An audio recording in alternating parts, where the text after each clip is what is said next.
Hi guys, thanks for tuning in.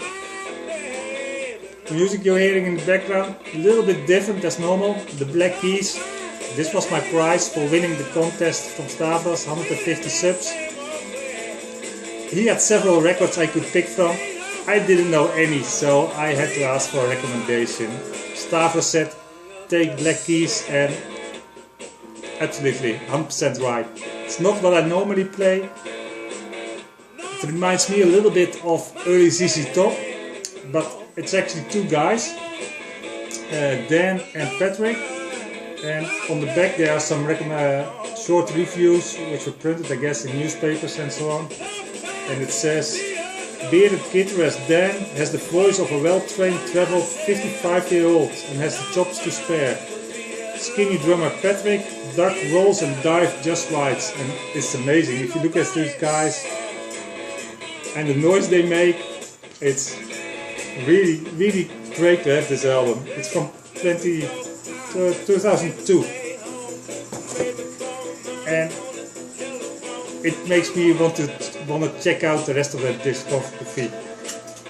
Hard to follow this one up because it's completely different as what I usually play.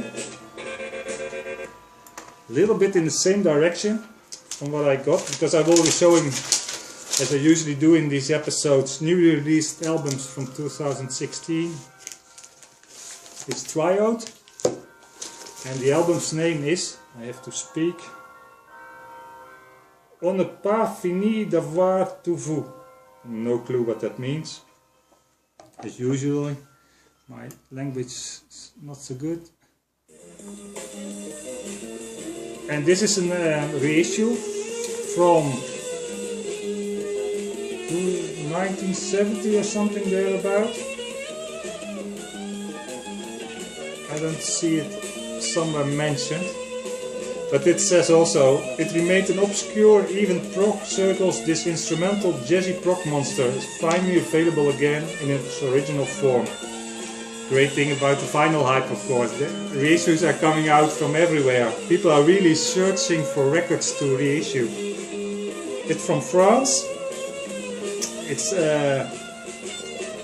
prog is not really my thing, but early 70s everybody was experimenting with a more groovy sound, a more funky sound, and then it's what I like. The record is from 1971.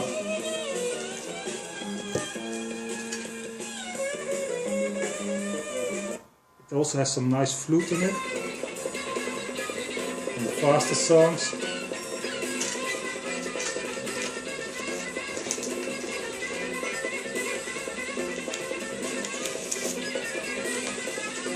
And the next album is, I think it's officially a krautrock band, but again, a reissue. This one is from, I have to prepare this, I think this was, 72. This is their second album. It's not the first, because the first is really krautrock, and the second is again, like a little bit with Triode, that they're mixing it up and changing the sound a little bit more. I call it jazz funk, but and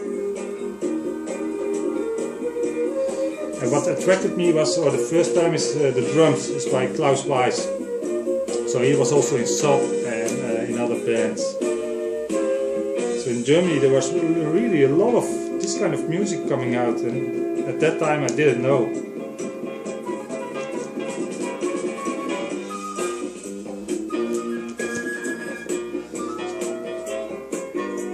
And this has nice groovy sound to it.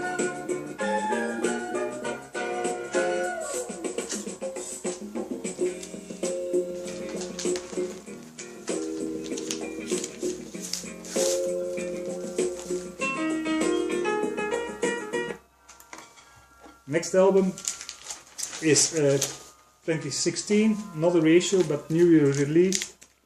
It's by Mammal Hands, and it's, I must say, this is becoming one of my favorite labels at the moment, the Gondwana Records.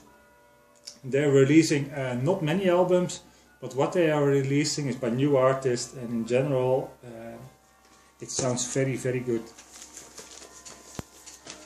Let me sample some.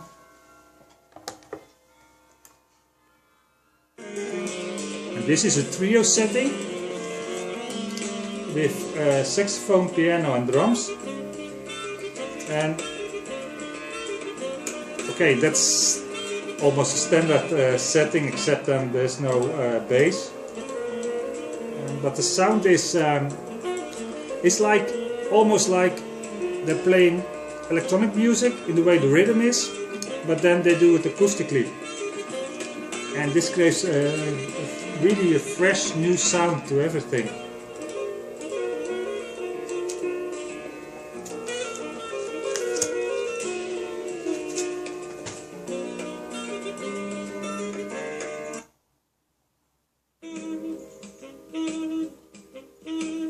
So in general the rhythms are really like electronic music, very repetitive. This gives a lot of structure.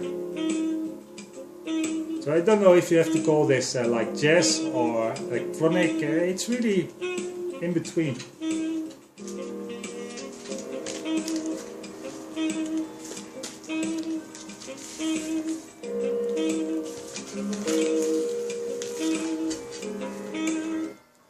And the next album is a recommendation by Brother Bruce. I don't know exactly what's happening because a lot of his videos are disappearing.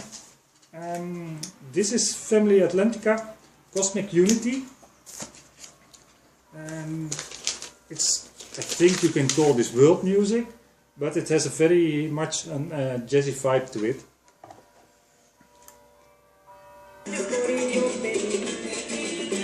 And I think also John, you showed it also. 12-inch pianist.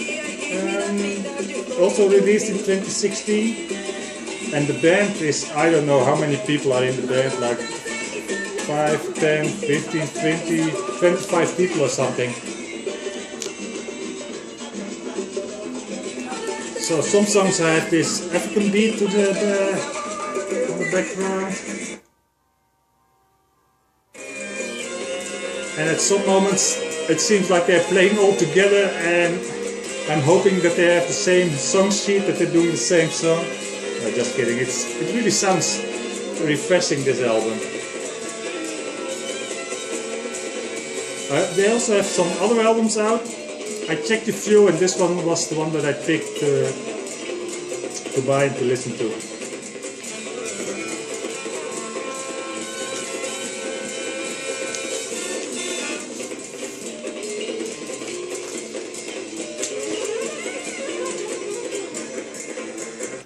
And I'm a little bit mixing all the different genres, because a new genre I very much like to listen to is AOR. I heard it the first time on, I think it was a record by Eddie Motta. I think it stands for Adult Orientated Radio or Album Orientated. I'm not really sure. This is on the Favorite label. It's from France. And they did a compilation, and that's where I started because it was very cheap. And I must say the sound, it's beginning of, or what does it say, 1970 to 1982. I think most of the songs are around 1980. So it has that little bit of disco, a little bit of boogie sound to it.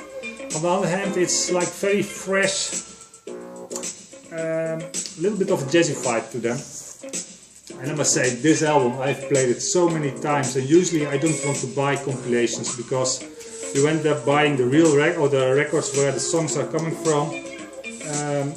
But some of these songs or albums are very hard to get, so it's a nice start, a nice introduction.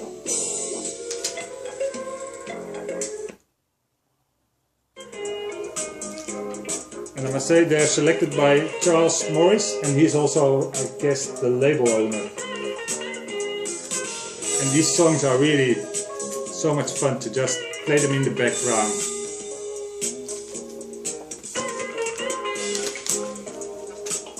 And it really made me go in that direction of looking at Favorite label, because they're also reissuing a lot of albums in this type of music.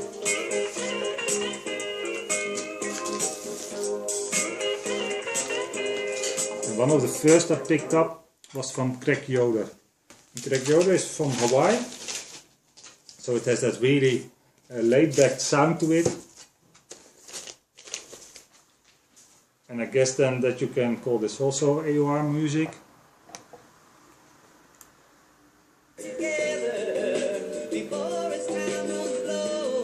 And this also has something a little bit like magical. The first time you listen to it, it just floats, and then you hear it the second time, the third time, and then you say, yes, I want to hear it again. It has some really nice vibe to it. I don't know if they've brought out many albums. I think he only did this album. It's called Dreamer of Life. So the hype sticker says it infuses folk, jazz and soul. And I must say, yes, that's very much how it sounds. The album is not that long, I think 35 minutes or so. It has also some covers, but the cover sounds very well. Or he really makes it his own. If I go to the last song on this side, it's Golden Lady by Stevie Wonder. And the way he makes it his own song is great, because you almost feel the sun shining on you when you play this kind of music. That's already the last album that I have to show. Hope you enjoyed this episode. Thank you for watching.